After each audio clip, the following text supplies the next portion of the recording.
कहानी की शुरुआत में हम एक हत्यारे को देखते हैं जिसने बड़ी ही चालाकी से एक आदमी के गले पर ब्लेड से हमला करके उसे मार डाला। लेकिन वो कातिल यहीं नहीं रुका, वो सीधा अपने दूसरे शिकार की ओर चला गया। वो एक औरत थी जो गाड़ी में अपना मेकअप ठीक कर रही थी। उसने सोचा कि शायद उसका पति वापस आ गया, लेकिन वो ये नहीं जानती थी कि मौत उसका इंतजार कर रही है। ये पूरी खौफनाक घटना पास ही खड़ी एक लड़की ने अपनी आंखों से देखी। अगले दिन सुबह पुलिस को एक रिपोर्ट मिली, 2 लाशें जिनके सर नीचे झुके हुए थे एक काली गाड़ी के अंदर मिली। जल्द ही डिटेक्टिव सैम वहां पहुंचा और सोचने लगा कि ये खून करने का तरीका तो बिल्कुल वैसा ही है। ये काम एक खास आदमी ने किया था, लेकिन उसकी टीम ने डिटेक्टिव को यकीन दिलाया कि ये शख्स पूरी रात हमारी निगरानी में था। उसके पास कत्ल करने का मौका ही नहीं है। वो जेल में बंद है, वहां से निकला ही नहीं तो कैसे किसी को मार सकता है। लेकिन न जाने क्यों सैम को ये बात हजम नहीं हो रही थी और उसने सस्पेक्ट रॉन को पूछताछ के लिए बुलवा लिया।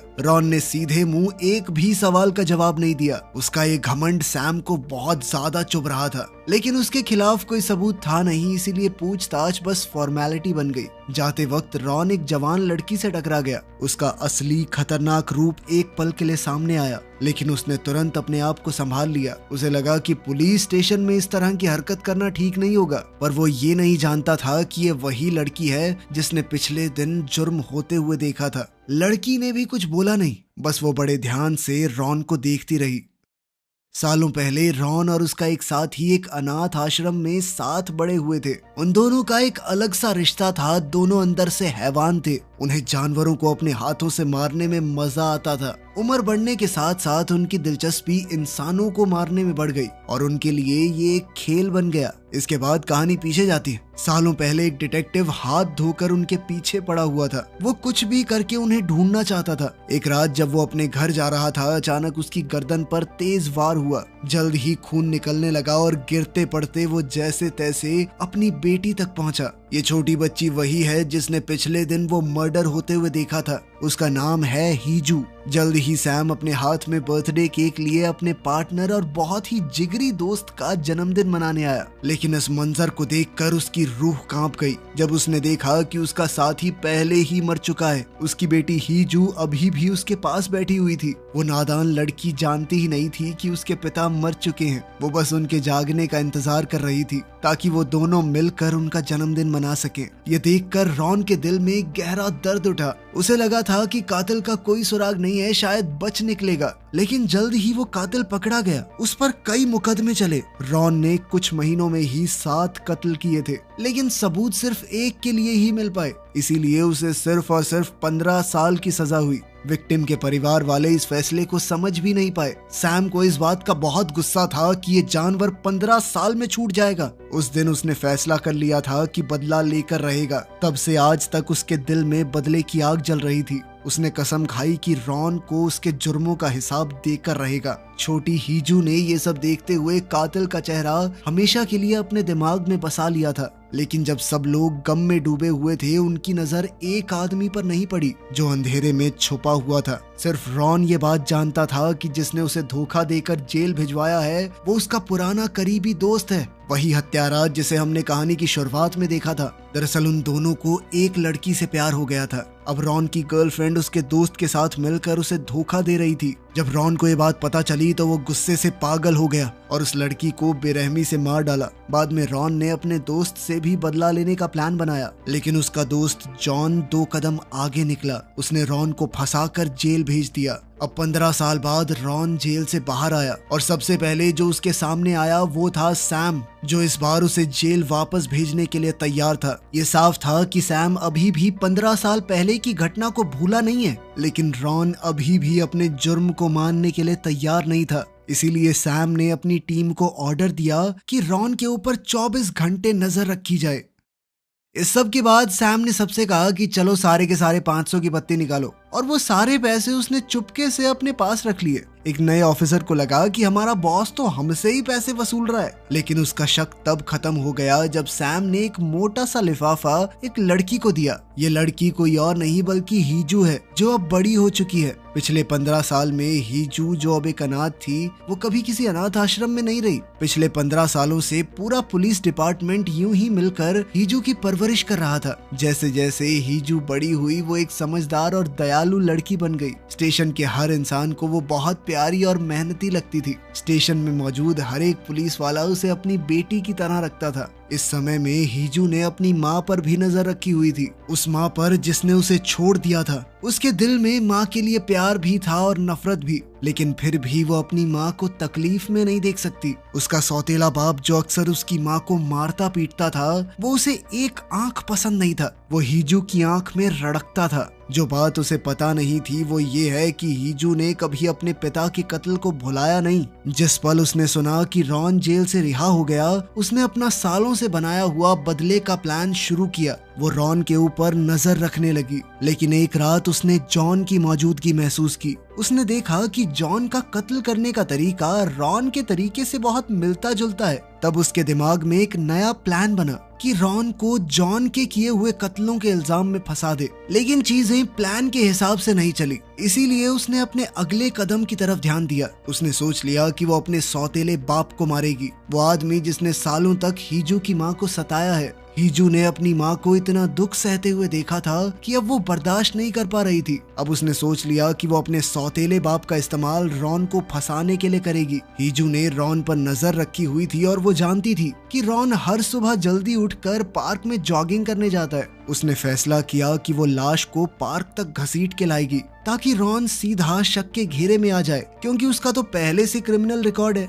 जब रॉन वहां आया तो उस आदमी के मौत के तरीके को देखकर हिल गया। उसने पहचान लिया कि ये तो मेरे स्टाइल से मारा हुआ है, कोई तो उसकी नकल कर रहा था, और इस सब के चक्कर में पुलिस अब उसके पीछे पड़ जाएगी। उसे महसूस हुआ कि असली हत्यारा कहीं आसपास छुपा हुआ है, और जल्द ही उसे एक शख्स दिखाई दिया जो दूर खड़ा देख रहा था। रॉन जल्दी से उसके पीछे भागने लगा, लेकिन वो आदमी भी तेजी से वहां से दौड़ने लगा। रॉन उस आदमी से लंबा था और रोज लगभग 10 किलोमीटर भागता था, लेकिन इस सब के बावजूद वो छोटा सा आदमी तेजी से वहां से भाग गया और जल्द ही रॉन की नजरों से फरार हो गया। यह आदमी कोई और नहीं बल्कि हीजू ही थी। वो देखना चाहती थी कि आखिर रॉन उससे कितना तेज है, ताकि वो अपने बदले के प्लान को और बेहतर तरीके से बना सके। जल्द ही एक के बाद एक कत्ल होने लगे। सबका तरीका रॉन के पुराने स्टाइल से मिलता जुलता था, लेकिन पुलिस को कोई पक्का सबूत नहीं मिला कि रॉन ने ही ये सब किया है। गुस्से से भरकर सैम ने रॉन का दोबारा सामना करने का फैसला किया।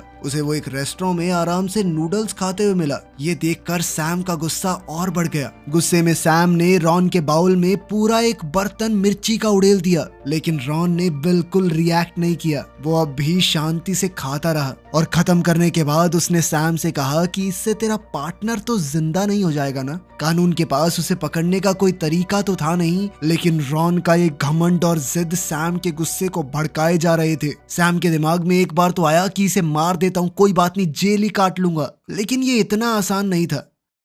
बाद में अपने घर पर रॉन ने महसूस किया कोई आहिस्ता से दरवाजा खोल रहा है। उसने तुरंत अपना फोन बंद किया। अंदर घुसने वाला मेहमान कोई और नहीं बल्कि रॉन का पुराना दोस्त जॉन था। दोनों एक दूसरे की चालों से पूरी तरह वाकिफ थे, इसीलिए उन दोनों में एक खामोश सी लड़ाई शुरू हो गई। जॉन कुछ बोला नहीं, क्योंकि उसे पता था कि उसके हर कदम पर रॉन की नजर होगी। जैसे ही वो दरवाजा खोलने लगा, रॉन ने वहां चाकू अड़ा दिया, और जब जॉन ने दरवाजे को कान लगाने की कोशिश की तो रॉन ने तुरंत वो छुरा ऊपर गाड़ दिया। सालों जेल में रहने के बाद भी रॉन का निशाना बिल्कुल सटीक था। रॉन की इस हरकत से जॉन सोच में पड़ गया कि इससे सीधा लड़ना सही होगा या नहीं। लेकिन रॉन के लिए असली हैरानी की बात तो तब हुई जब एक और मेहमान वहां आ गया। ये कोई और नहीं बल्कि सैम था। रॉन को देखते ही सैम की आंखों में गुस्सा बढ़ गया। उसे शक था कि रॉन किसी नए जुर्म की प्लानिंग कर रहा है, लेकिन सैम को पता नहीं था कि कोई उस पर भी नजर रखे हुए है। दो आंखें जो छुरी की तरह तेज थी।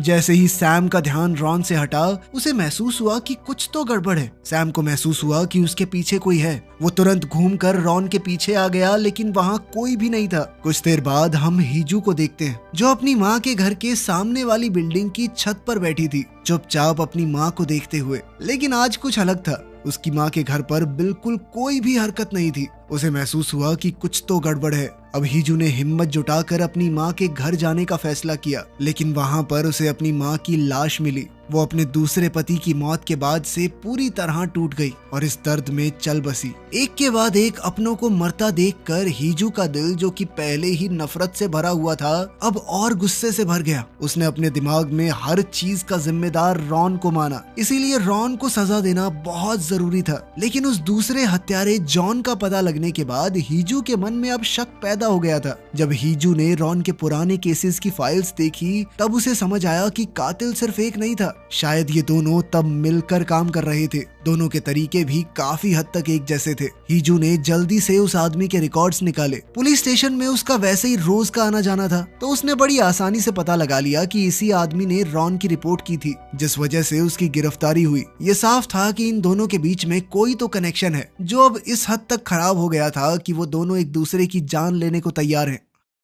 अब हीजू ने एक नया प्लान बनाया। वो एक पेट स्टोर में गई और एक बड़े खूंखार कुत्ते के लिए बनी लोहे की चेन खरीद लाई। फिर उसने एक ट्रक भर के खाली बियर की बॉटल्स उस आदमी के घर भिजवा दी। रात को वो चुपचाप उसके वापस आने का इंतजार कर रही थी। जब आदमी घर लौट कर आया तो उसने देखा कि बिजली चली गई है। अंधेरे में कैंडल्स ढूंढते हुए अचानक उसके पाँव में कुछ नुकीला चुभ गया। नीचे देखा तो पूरे फर्श पर टूटे हुए शीशे के टुकड़े पड़े थे। जैसे ही लाइट झिलमिलाकर जलने लगी, उसने ऊपर देखा। हीजू वहीं खड़ी थी उसका इंतजार करते हुए। उसने पूछा, कौन है वहाँ? हीजू ने ग्लास के टुकड़ों के ढेर में हर जगह वायर्स लगा रखी थी ताकि जरूरत पड़ने पर काम आ सके। अपने तेज दिमाग का इस्तेमाल करके उसने किलर को आसानी से पकड़ लिया। इसके बाद हीजू ने चुपचाप लाश उठाई और उसे पता था कि इसे कहाँ छुपाना है। रॉन के बेड पर। जब रॉन आराम करने के लिए लेटा तो उसे कुछ अजीब महसूस हुआ। जैसे ही उसने कंबल हटाया तो वो हैरान रह गया जब देखा कि बेड में एक लाश लिपटी हुई पड़ी थी, जिसके गले में कुत्ते वाली चेन लगी है। सबसे ज्यादा हैरान कर देने वाली बात तो ये थी कि ये लाश किसी और की नहीं बल्कि जॉन की ही थी।